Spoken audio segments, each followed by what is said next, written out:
What's good, Plug Nation? It's your boy TJ with the plug. Check game.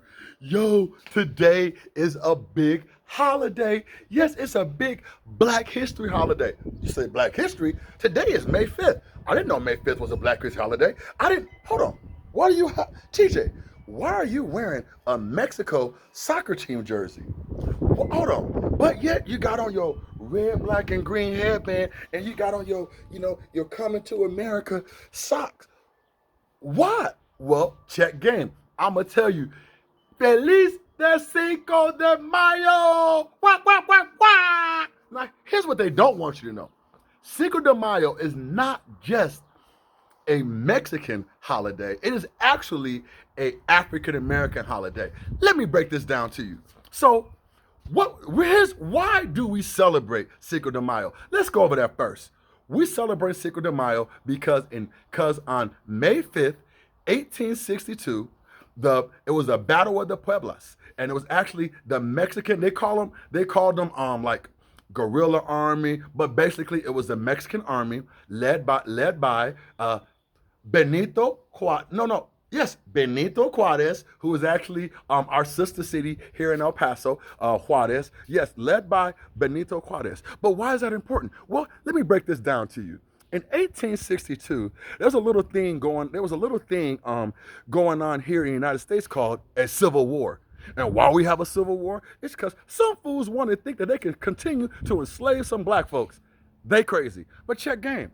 Yo, did y'all know that Mexico was the first North American country to outlaw the enslavement of African people? Yes, and why was that? Because of un siempre presidente, Vicente Guerrero. Why? Because Vicente Guerrero's mama was a black woman. And the first thing he did was outlaw enslavement of Africans and people, period, in the country of Mexico. Now, let's go back to Cinco de Mayo. So what happened to Cinco de Mayo? Well, again, there was a thing called a civil war. And then there was these hoes called the French, yeah, because y'all was hoes. There was these hoes called the French.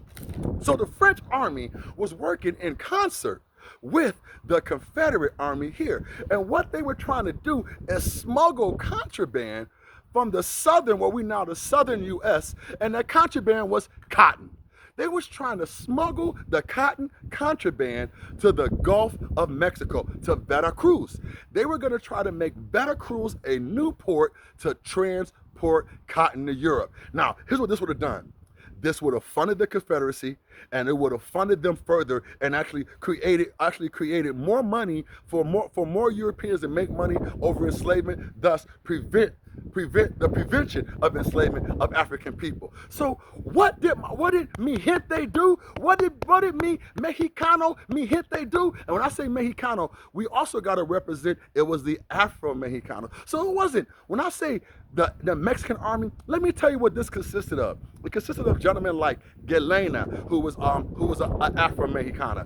Benito Juarez actually was a descendant of the Seminole Indians from Florida, because the first thing he did when he became president is he gave them 100 acres of land. You're gonna do that for your own people.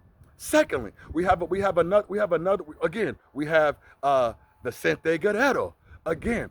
So, and we have also Moriel. Moriel, you'll see him in pictures. He has a scarf on his head. His scarf was covering his beautiful locks because he wanted to be a priest. But those racist Spaniards said you could not be of African descent and be a priest. So he would cover his locks because he wanted to train to be a priest. But anyway, let's get back to whooping that French ass. So here's what happened.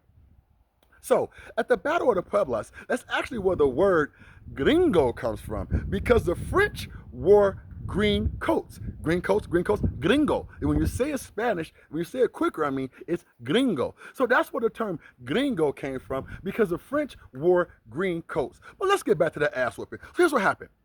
So, Benito Juarez led the army that defeated the French at the Battle of the Puebla, and thus this prevented the French, one, from making a new port in Veracruz to ship contraband cotton to Europe to further support the Confederate army. Because here's the thing: anybody will tell you No money, no war. If you don't have no money, no war. So this was a vital battle to kneecap the Confederate Army and prevent them, one, from gaining more interest, more land into Mexico, also getting money and growing more capital. So when you hear Cinco de Mayo, it is not a freaking drinking holiday. And here's the thing, they also tried to make it very insignificant as a partying holiday, a drinking holiday, because if black folks and Mexicano folks knew that we was in this shit together, man, hold up.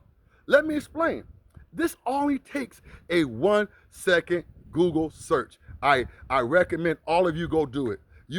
All you gotta do is go to Google and put in African American facts to Cinco de Mayo, and it's gonna come up also about the Afro Mexicanos. Do you know Mexico did not start counting its Afro Mexicano population until 2021 during COVID?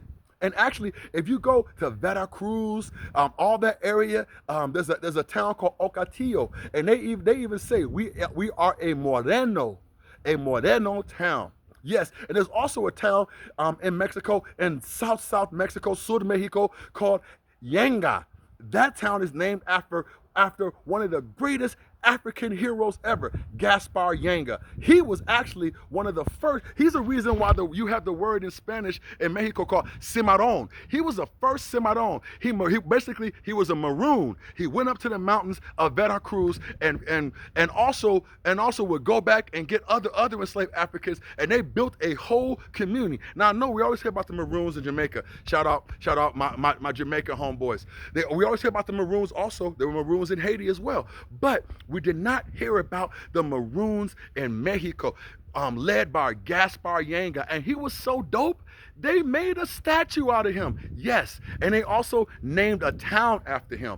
He would commit guerrilla warfare against the Spaniards for like 40 to 50 years, coming down from the mountain and giving them that business. Y'all know what I'm saying. So check this out. I'm telling y'all, this is our holiday. This is a African American holiday, a Mexican holiday, a mi gente holiday. We are all in this shit together, and we all understand this. We will stand up for legal immigration.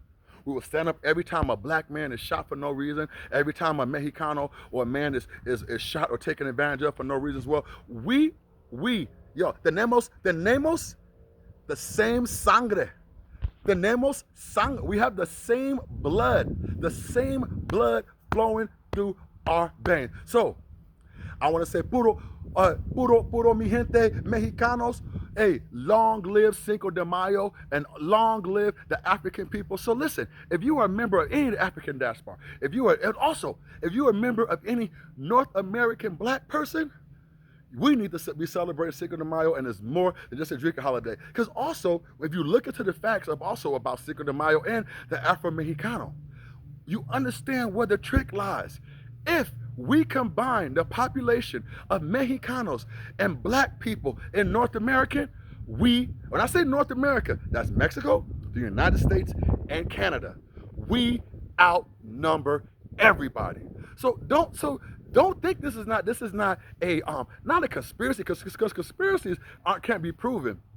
This was actually what they did. This was what they did to prevent us from gaining strength and getting together. So it was important that they won. They didn't tell us that it was black people fighting in the Battle of Puebla. They didn't tell us that there were even black people in Mexico.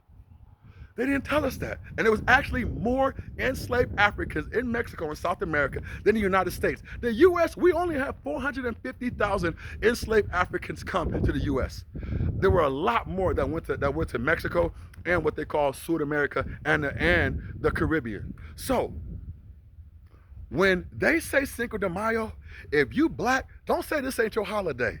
This is our day. Celebrate it. And celebrate it with pride. Feliz de Cinco de Mayo. Your boy, the plug, out. Skirt, skirt.